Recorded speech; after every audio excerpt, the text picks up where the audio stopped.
Is sex addiction a disorder? This is a really big question, and it tends to come from people who more are in the clinical world, or the man or woman who just found out they went to a counselor and they were diagnosed with sex addiction, and they want to know, is that a real thing? Well, it's a complicated history. I'm going to give you some of that. Now, the World Health Organization identifies sexual addiction as a disorder, okay?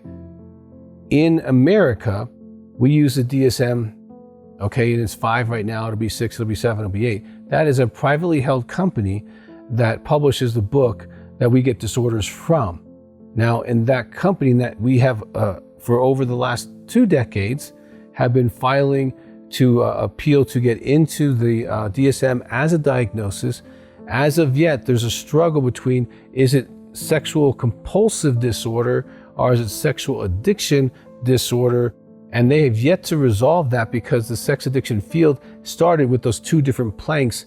And because we're not in agreement, the DSM committee is having some challenges around that. And so there's a little complicated history as to why it's not in America a technical diagnosis based on the DSM, which is put out by a privately held company. Now, if someone is diagnosed with sex addiction, they've tried to stop and failed. They've had consequences and then went back to it and failed. They tend to use more or grows more in their life. Oftentimes, the intensity has to increase in some way or frequency for them to be happy. They go through withdrawals if they don't have their particular type of addiction. They get preoccupied and the rest of their life gets smaller. And if that's what the counselors use to assess you, yes, and there's online tests you can take.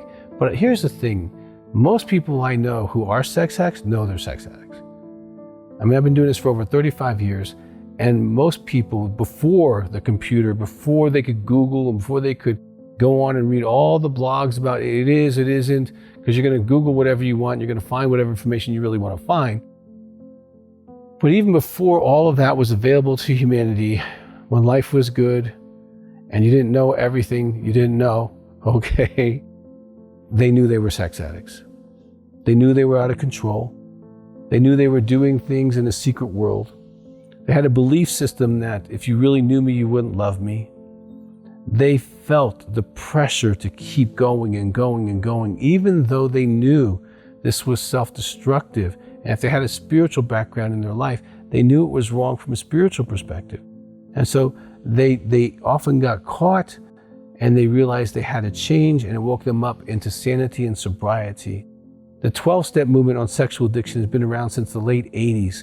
And so for the last 35 years, 40 years, we've been seeing sex addicts in 12-step groups.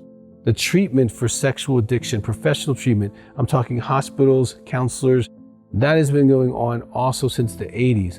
And so for the last 30 years, I've been doing this for 35, we've seen people getting professional help and getting better.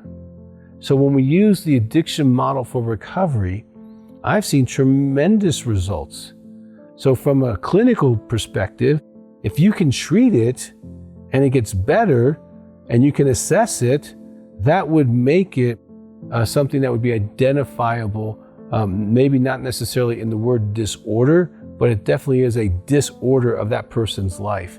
And it can be reordered by treatment. So if it can be treated and it can be assessed, in most people's minds that are not technically, using a DSM would say, yeah, that's a disorder-ish kind of thing, okay? The World Health Organization's already down that track. I think we'll see it come into this private company soon. It's just been this kind of, you have to apply and they go through all this rigorous stuff together, and they just have not been able to get on the same page because our community of treatment has come from obsessive compulsive, which is you do something that you don't want to do, but you keep doing it, like, stepping on cracks, closing doors, washing hands, closing windows, whatever it is, checking if doors locked all the time. That'd be like OCD-ish. And there's a part of the field that started over there and a part of a field that came out of the drug and alcohol community and saw it as a sex addiction straight up and treated it as addiction. And so that's more than you need to know. If you're struggling, it doesn't matter. You need to get better. Sex addiction is real. It's been being treated for decades.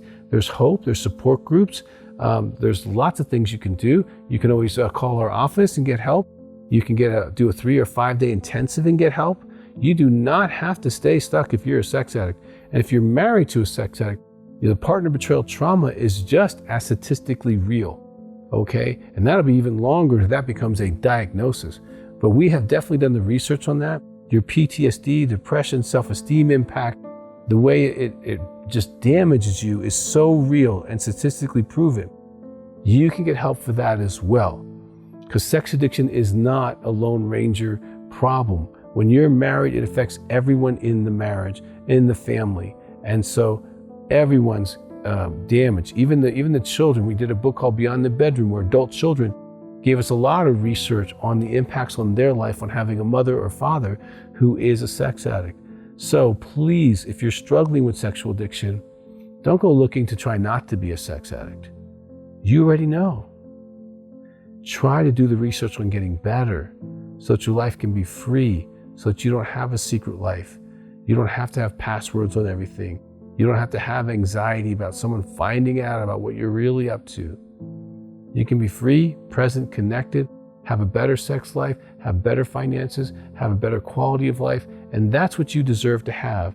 Now, if you've yet to subscribe to our channel, we got lots of information on this, the 6 types of sex addicts, all kinds of helpful things to help you and the partners get better.